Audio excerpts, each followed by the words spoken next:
Bom, ontem foi o Dia Mundial da Voz, mas claro que o trabalho só começou, porque durante todos os próximos dias agora, uma campanha de alerta aos cuidados importantes da voz começou a ser feita em todo o país. E claro que o Mais Saúde não podia ficar fora dessa, né? Por isso a gente vai conversar agora com a doutora Maria Cristina Centofante, que é presidente da Associação de Otorrinolaringologia do Estado de Goiás, especialista no assunto. Muito obrigada pela participação, boa tarde.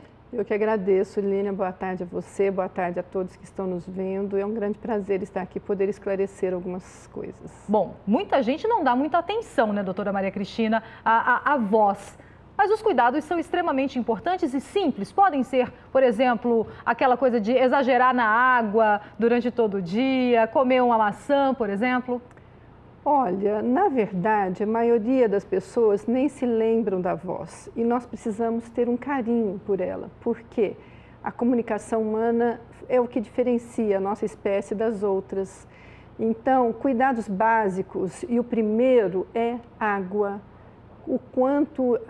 Tem um detalhe, a água deve ser ingerida natural ou um pouco fresca. Água gelada faz mal à voz? Faz mal. Todo o excesso de água gelada, líquidos, né, gelados, tanto muito quentes quanto o gelado, fazem mal para a saúde vocal. Nós temos aqui uma pergunta do Mariozan de Jesus Borges, do setor sul aqui de Goiânia. Ele quer saber o seguinte, se é verdade que maçã faz bem para a voz. Maçã é uma fruta que é adstringente. Quando você ingere uma maçã, você está limpando a sua língua, a sua faringe, a sua laringe. Só que não é necessário comer a maçã em excesso. Por exemplo, você como uma profissional da voz, é recomendado que antes de você falar, você coma uma maçã. Antes de, por exemplo, entrar aqui no estúdio, exatamente, pelo menos uma ingerir água, comer a maçã, porque isso ajuda a limpar. Porque nós temos algumas substâncias que sujam a voz, que deixam a voz prejudicada. Então, por exemplo, produtos lácteos, balinhas, bombons, café. Então, isso não é recomendado antes do momento que você vai fazer uso da voz. Eu vou chamar a senhora mais próxima aqui do telão para explicar para a gente como é que surge a voz. Nós temos aqui uma animação. Explica melhor para a gente. A voz, ela primeiro passa... Bom, o que é importante nós sabermos, nós não temos um aparelho fonador. Nós utilizamos de estruturas do nosso sistema respiratório, que são os nossos pulmões, a traqueia.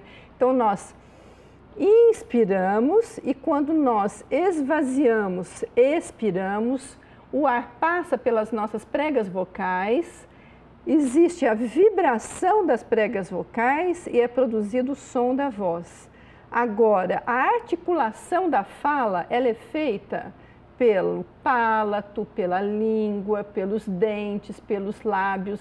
Então, todo esse conjunto é responsável pela voz e pela fala, que são coisas distintas. Que precisam estar sempre hidratados também. Sim, Nós temos uma foto que mostra melhor essa estrutura.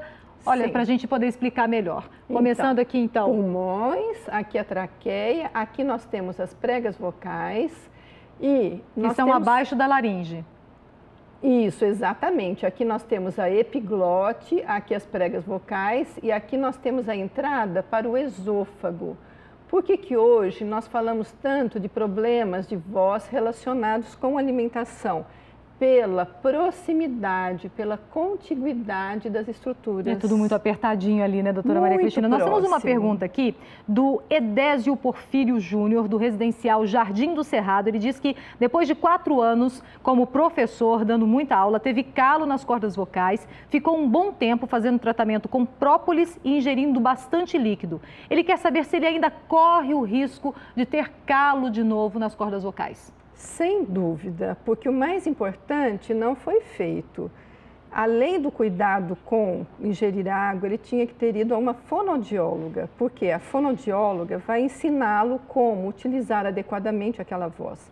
Fazer aquecimento antes de entrar na sala de aula, desaquecimento, exercícios que são importantes e uma série de orientações de higiene vocal. Então, se o indivíduo não faz um tratamento, por exemplo, se você quer ter uma boa saúde física, você tem que exercitar os seus músculos. É a mesma coisa. Você quer ter uma boa saúde vocal, você tem que trabalhar a musculatura que faz com que as pregas vocais funcionem bem.